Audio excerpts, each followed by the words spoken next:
Here we are, week 7, down half of the season. It's do or die for a lot of teams. It's separation week. We're going to find out who's going to be home for Thanksgiving, who's not. So with us today is Nick Alessandrini. Nick also with 302 Sports. We also hear him on the radio, the sideline reporter for the University of Delaware. As you see the blue hen in the helmet in the background. Nick, welcome aboard. Thanks, guys. Really appreciate it. You know, I watch the show every week and just been waiting at my phone, waiting for the call to get the call on, wait for coach to call my number. So I'm excited, ready to get going. You're always one play away from being in the game, and here you are in the game. So let's start. Right before we went on air, we talked about that. This is a tough week. This is a slate of games right here, and we're going to start right off with a big one Thursday night. At 6 o'clock, homecoming. Who does homecoming on a Thursday? But they're going to do a Wilmington Charter. The Force, they're on a roll for the first time in school history. They are undefeated after the halfway point of the season. They're looking to return to the Class A state tournament. It's homecoming at Wilmington Charter. They host 3-3 Tattnall. What could go wrong here? Well, it looks like the plans have aligned to Charter, but don't let that 3-3 record fool you. Tattnall started off 0-3, but those 3 losses were the defending 2A state champs. Archmere, Wilmington Friends, St. Elizabeth. The last 2 are undefeated. Here's my upset for the week. The Hornets are going to sting Charter on Thursday night. Tattnall wins this game. Yeah, you know, I'm going to have to agree with you, Benny, on that one. I had a chance to do a title game earlier in the year, did one last year. Rayshawn Lamons is a human highlight reel. If you hadn't had a chance to check him out yet, he is fantastic. They'll use him at running back. He's great in the secondary on defense. They can throw him in the Wildcat as well and run him a little bit at quarterback. He has been fantastic. You mentioned the gauntlet that they had to open up the season with. Those are 3 of the toughest teams you're going to see there in some of the 3 classes. So they've been tested. And like you said, though, Charter 6-0 for the first time in a while. They're getting a lot of hype as well. I haven't had a chance to personally check them out yet, but I've kept them on the radar. But I'm going to go with Tattnall with you here, Benny. I think Rayshawn Lamons and Coach Avery McMullen has them trending in the right direction here, but this should be a good one. And you mentioned it, all these are fantastic matchups, also a fair share of homecoming games in here as well, but I'm going to go with Tattnall. Right. Yeah, you guys said it. Tattnall, they were 0-3, but they start out 0-3, but those 3 teams, that combined record is 16-2. So, and they've shown they have no problem putting up points, but Charter's rolling this season. Thursday night game could be a little weird for Tattnall, maybe a little weird for Charter, but it's their homecoming, it's their home game. I'm gonna go Charter. Okay, let's move to 6-0 versus 6-0 Friday at 5. Now the new number 1 Wilmington Friends versus the new number 2 Tattnall or Howard. They flip-flopped in our voting. This is a class. Is this a class AA championship preview? Maybe with all the parity and the great teams in this class. There's still 3 unbeaten teams here in AA. I'm not quite ready to make that call that this is who's going to be in the final. I think there's just so much football to go. What I can tell you is I think this is the biggest game on the slate. I'm going to go Wilmington Friends. Trey, you go ahead. Yeah, so we've seen a lot of good quarterbacks this season throughout the entire state. Wilmington Friends has Tattersall and the Wildcats of R.J. Matthews. I think they're both going to have great games. Has everything we want to see. 1 versus 2, 6-0 versus 6-0, being played at Abyssinia Stadium, private school versus a public school. I'm going to go Wilmington Friends. There you go. And this is going to be a fantastic one. And I'm not sure, since I might be on the call for this game, which way I'm going to go here. Wilmington Friends, it seems like, they got a couple wins at the beginning of the season. What can we really expect? And they just continue to impress week in and week out. Trey, you mentioned Robbie Tattersall. I mean, he's doing it all for that team at quarterback, on defense, had a pick 6 a few weeks ago. And a lot of those kids have to play both ways, offense and defense, over Wilmington Friends. They're in there, for most of the game, and they just continue to play well. Howard, though, has been so impressive. I had a chance to check out that first half of football in week 1. RJ Matthews seems like he's taken that next step from his sophomore year to his junior year. Only ran for 62 yards out of all of last season. You might have thought he was a bigger dual threat than that. Well, this year he's already up over 200 yards on the ground halfway through the season. I just think he's evolved a little bit. 13 touchdowns to 1 interception. He's lowered the turnovers. Howard's a very dangerous team. Friends, again, one of the toughest teams probably that both of these teams will face all year. This is going to be an absolute slugfest here in this one on Friday night, a 5:00 kickoff there. And not sure if I'll give my pick on the air, maybe just to you two when we go off so we can count it for the for the records, but pretty sure I'll be calling this one. So I'm not sure they'll let me pick it. Okay. And plus it's going to be good luck getting there and set up to go 5:00 in Wilmington on a Friday. That kind of traffic. We might want to bet on whether you make it there on time. Yeah, we've had some issues in the past with that too. So hopefully we can get that squared away. Okay, so let's move to St. Andrews and St. Elizabeth. The Saints, they were a semifinal team last year, but this year they're in a fight just to return to the Class AA state tournament. The fight gets larger because they're going to take on number 2 St. Elizabeth in Wilmington. The Vikings appear to be on a collision course with Laurel again for a state final rematch. St. Elizabeth, they're going to get the win here. Yeah, I have to agree with you. Go ahead, Trey. Oh, Yeah, yeah, go ahead, Nick. Yeah, I agree with you, Benny. I'm going to go with St. E's. I haven't seen too much of St. Andrews. They're always a tough team, as you mentioned last year, having a great year. St. Elizabeth's, just like you mentioned, them and Laurel seem to be the 2 teams on that collision course that we're going to see maybe meet again in the state championship.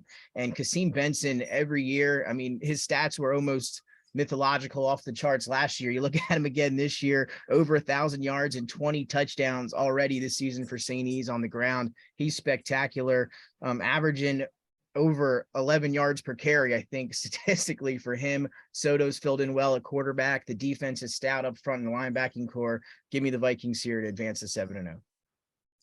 Yeah, big test for St. Andrews. St. E's and their 42 points per game, I think is what's going to get this done. I like St. E's. So move to Friday night, 7:00. Another big one, St. Mark's and DMA. St. Mark's 6-1, DMA 3-3. Again, another record. Don't let that fool you.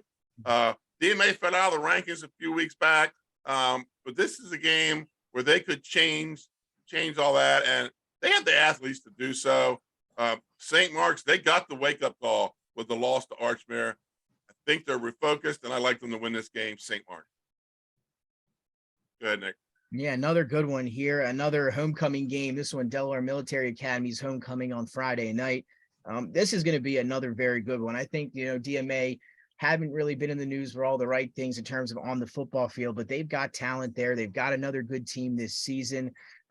St. Mark's, though, you mentioned a wake-up call. I think that's exactly what that was last week against Archmere at home. A huge crowd did not perform the way they wanted to. Again, we had some people talk to Luke Watson, some guys over there this last week. They're ready. If there's any such thing as a good loss, if there ever was, that was maybe one for the St. Mark's Spartans. But DMA, they've got the athletes. As you know, Trey, Kale the Negris, the wrestler, good wrestler over there for them. He's great up front on the offensive line. Tafir Watts at linebacker is all over the field for them. It also leads them in rushing. Malcolm Roy, an athlete that can perform on both sides of the ball. And this is another really tough one that could come down to the wire, but I'm gonna go St. Mark's. Yeah, I think this is a game we might be seeing next month when it comes playoff time. Like you guys said, St. Mark's, they had that tough loss to Archmere, but I think they seem to be refocused. DMA, like you said, don't let that record fool you. They got athletes. They're going to be a tough team. They're going to be a tough team at home, especially on their homecoming. But I'm leaning towards St. Mark's too. It's just St. Mark's. Nick, Paul Collier told me that one of the things he took away from wrestling at St. Mark's with Steve Bastianelli, something he always preached was you only had to go undefeated the last 3 or 4 matches of the year. So you don't have to go undefeated to win a state title. You have to do it in late November, December. So let's move to noon game Saturday, 12:00, 1-6 Christiana versus 1-5 Glasgow. I can probably say I have probably sat at more Christiana games than most people that watch this. Growing up in Newark, out there on Chapel Road, watched a lot of Christiana games. I did when my brother played, and before that, when my 3 sisters were in the band, so I had to go sit through. I've been to a lot of Christiana games, but that was the early 70s and 80s, and that's when these 2 teams were pretty good. Times have changed, but this is still a big contest in Newark. I doubt the spirit between the 2 schools has gone away. Saturday, high noon, Glasgow wins. Yeah, Benny, I'm going to go with Glasgow as well. My mom went to Glasgow, a graduate, so she's a Dragon, but I grew up right over off Old Baltimore Pike, right down the road as well. So I've been past there, a couple of friends that go there. I've been there a few times. Great to see that they're able to get some night games, I think, back going this season over there at Christiana, but I'm going with the Glasgow Dragons here in this one. Okay. Yeah, it's nice to see this pick on the card here. I know they've had a long-standing rivalry, especially if Benny is telling stories back when he was a kid. It's been a long-standing rivalry. I like Glasgow here. I like Glasgow to win. How about Christiana? How many schools in Delaware can boast that they had 2 NFL players? Jamie Duncan and Dan Reeder. So, they do have some history there in Viking land. All right, here we go. It's going to get even a little tougher now. 7:00 kickoff in Bear. It's 5-1 Lake Forest and 6-0 Caravel Academy. Class 2A is the place to be this year, especially if you want to talk football. These two teams have been year in, year out, solid football programs, always competitive, well coached. This part of the schedule is where things went sideways for Lake Forest last year. They went on a 4-game skid, missed the state tournament. Caravel is doing just what they did last year, cruising along, piling up wins. These two teams, they're going to light the scoreboard up Friday night, and in the end, I think Lake Forest gets the W here. Yeah, guys, looking at the games here coming into this week. I mean, we talked about it. Tattnall and Charter, Friends and Howard, St. Mark's DMA. These are all almost pick'em games. And I found this one to be probably the most tough out of the entire slate this week. I've seen Lake Forest play, and they are good. They've got weapons. Jameer Snell, if you haven't seen him, he is fantastic. You got to get the ball in his hands. They hand it to him, they'll throw it to him, and then just watch him go after the ball is in his hands. He's fantastic. Jonathan Tyndall, another year in that offense, seems a little bit more comfortable. And then obviously Aiden Young and Rivera in the backfield. They both you got the power and the speed there in the backfield, the smash and dash there for Lake Forest. And then you got the 6-0 undefeated Caravel Bucks. Truman Awerta, he's got another year now into that offense with Coach John Reed. He looks a lot better this year. They've got weapons as well, and Wingo on the outside, Craig Miller, Makai Carmen, and we saw what Craig Miller did last week, and Woodbridge gave them a tough game last week there up at home at Caravel. This is a very tough one. I'm going to lean Caravel here, go against you here, Benny, but this one could go either way. Give me the Bucks, though. Yeah, it's another great game like we talked about. If we're looking at common opponents, they both played Red Lion. Caravel won 35-7 in week 3, and Lake Forest just recently won 33-14. So pretty identical. It's a tough one for me. I'm gonna go Lake Forest. We got to see them early in the year. I like they can eat some clock, and they can get that ball in the end zone. They can pound the ball if they need to. They can throw it a little bit. I like Lake Forest. Boys from Harrington and Felton headed up to above the ditch, so should be a good one. Saturday noon. 5-1, the new number 1 ranked team in Class AAA and our DSL rankings. They take on number 6 Dover. We will get to see how Dover bounces back from adversity. They got caught up in a Sussex Central homecoming last weekend, and the Knights team that just sat on the ball and played lights out defense. Nick, Sussex Central had the ball for 9 minutes and 30 seconds of the first quarter. Smyrna is getting better and better at a time where getting better matters. Dover has athletes that can strike at any time out of nowhere. I don't believe they're the kind of team that's going to get shut out 2 weeks in a row. First off, I think that's something that happened last week that they're just not going to let happen again. That being said, the Eagles are hot. Smyrna wins. Yeah, I'm with you, Benny. And there's another great one here. I'm going to take Smyrna with you. Eagles get the win. Dover, what can you say about the job that Chip Knapp has done since he's been there at Dover High School? But they've got weapons all over the place as well. Could be a shootout there. We'll have to wait and see. But I'm going to go with Smyrna over Dover in a game that I think could be pretty close. Right. Yeah, Dover dropped that tough one to Central last week. I agree with Dad. I don't think they're kept out of the end zone 2 weeks in a row. But at the same time, Smyrna, I think that's probably even a tougher defense, even tougher to score on. But I think it's going to be a good game, but I think Smyrna gets the job done. Just essentially, we did the game last week. They had such a great game plan against Dover. They didn't stop Kilby. They slowed him down. And they just can do. Yeah, and then they just took Parker out of the game. They just couldn't find ways to get the ball to Parker. And, You know, I'm sure Smyrna's watching that game film going on, but I just think Dover's going to make some corrections. I think it's going to be. I don't look for Smyrna to run away with this game. I think this is going to be a good game, a little bit of a rivalry. So let's move to the game of the week downstate. It's number 2 Sussex Central versus number 7 Cape and Lopin.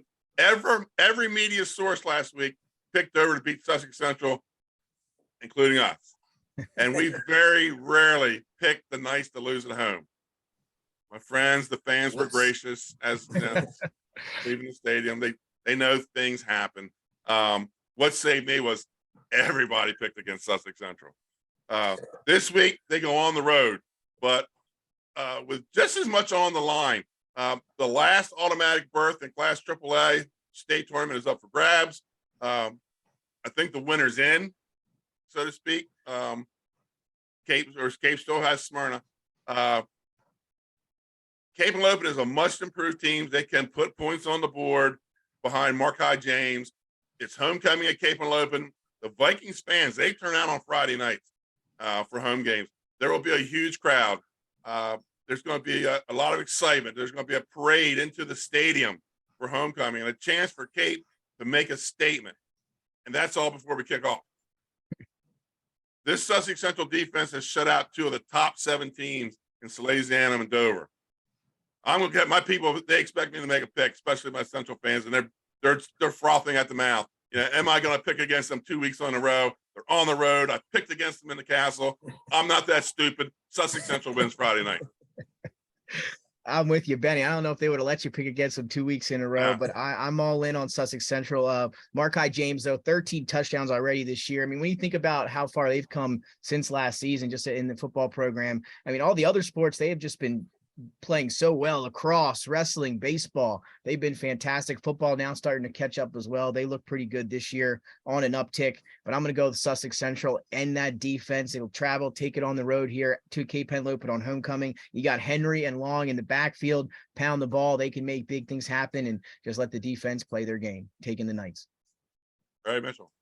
Yeah, I mean, Sussex Central's game plan last week, we talked about it a little earlier with they slowed Kilby down. Sussex Central had 50 plays at Dover's 35. So they ate the clock and they made those, you know, they slowed Kilby down in those 35 plays that Dover had. And just one of those 50 for Sussex Central was a pass. So we know they're going to ground and pound. They're going to capitalize when they need to. But they have another beast to tame this week and Markai James in that Cape backfield. He can run hard. Joseph Kovaleski, the quarterback for Cape, he's definitely going to have to have a huge game, right? He can't be one dimensional with the Sussex Central defense. We know they're tough. Like Dad said, they shut both Dover and Sally's out. So they're tough to score on. So, you know, Cape's going to have to make some plays. They're going to be creative. All right. That Central's probably going to sit on James a little bit, just like they did to Kilby. But I think Central, they took that loss to Smyrna a few weeks ago. I think they're hot right now. I like Central here. If you're one-dimensional going into Sussex Central, you're asking for problems. And like Trey said, one pass out of 50 plays. It was ground and pound. That's exactly what it was. 3 yards, a couple big runs. But other than that, I mean, it was 3 yards in a cloud of dust, and you know, Sussex Central won the game. Now they're the number 2 team in the state. Nick, talk a little bit about the University of Delaware. I know you weren't down there last week for their or 2 weeks ago for their loss, but you're there on the sidelines. What are you saying? Their chance for them probably to be in the playoffs and maybe a couple home games. I mean, you're right down there, right on the turf with them. Talk about them a little bit.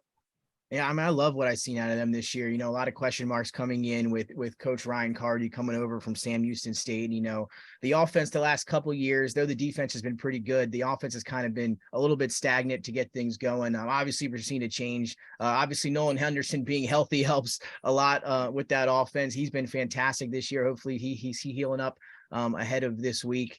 But the defense has just been so good. I mean, the first play against Navy was a strip fumble that they recovered. That kind of set the tone for the entire season. And the defense has been fantastic. The only game that they actually looked human was against William and Mary there on the road last week on their homecoming, their first loss of the season. But they've got a tough backloaded schedule at Elon coming up. They'll have Richmond at Villanova as well. So some big ones coming up here to finish off the schedule, but it's just cool to be there on the sideline to check out guys, that you guys have seen in the past, like Kedrick Whitehead. He's an All-American. He's out there in the secondary for him for Delaware. Nolan Henderson at Smyrna. You guys got to see him, Gatorade Player of the Year, and he's the quarterback. It's just cool to see some of these Delaware guys, James Collins from Mount Pleasant, just be out there contributing and seeing the Hens have so much success. Hopefully they can keep that rolling into a few playoff games and some home ones, like you mentioned, Benny. That'd be great. He's speaking to Nolan Henderson. We're gonna have him on here in a couple of weeks. Just trying to get it cleared through the logistics with their schedule, practice and obviously school and games and getting ready to come to the best part of high school sports here in a couple of weeks. And then Nick, you're the ex-Spartan wrestler, and Trey, the new head wrestling coach at Caesar Rodney, and starting to smell the bleach already. The clean mats and Nick, you'll do some matches for us this year, and Trey, I know we only got you for a couple more weeks. Wrestling season around the corner.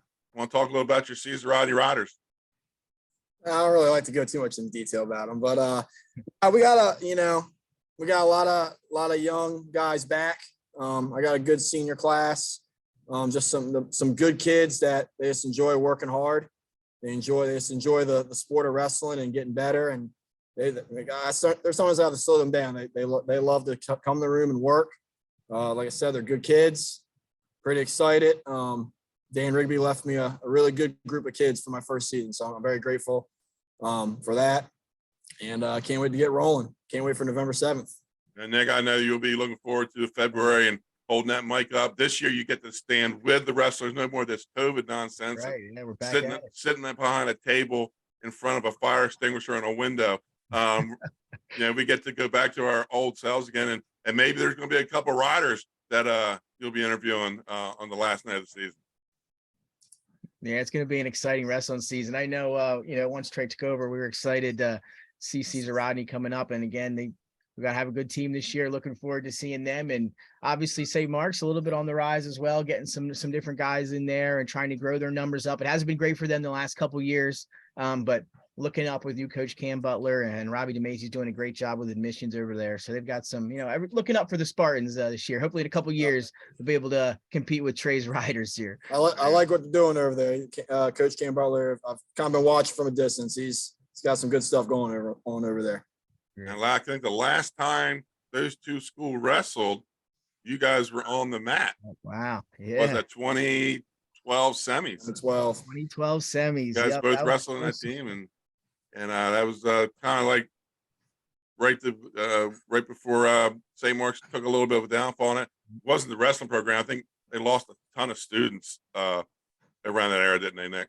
Yeah, again, we graduated, I think, the year after Trey in 2013. And 2012 was great. 2013, we gave Smyrna a run in that semis. We actually won more matches than them in the semis. They got us on bonus points by 2 or 3 my senior year. And then, just 2014, they had a couple guys stay there.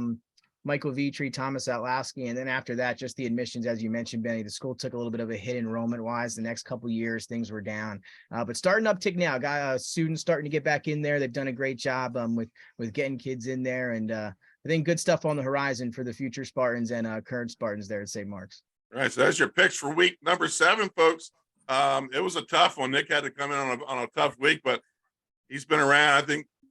I think he knows he's got a tough road home. Marty Sheehan still. And you'll be intimidated, right? He's going to come after you on Twitter. Don't you? That's what I hear.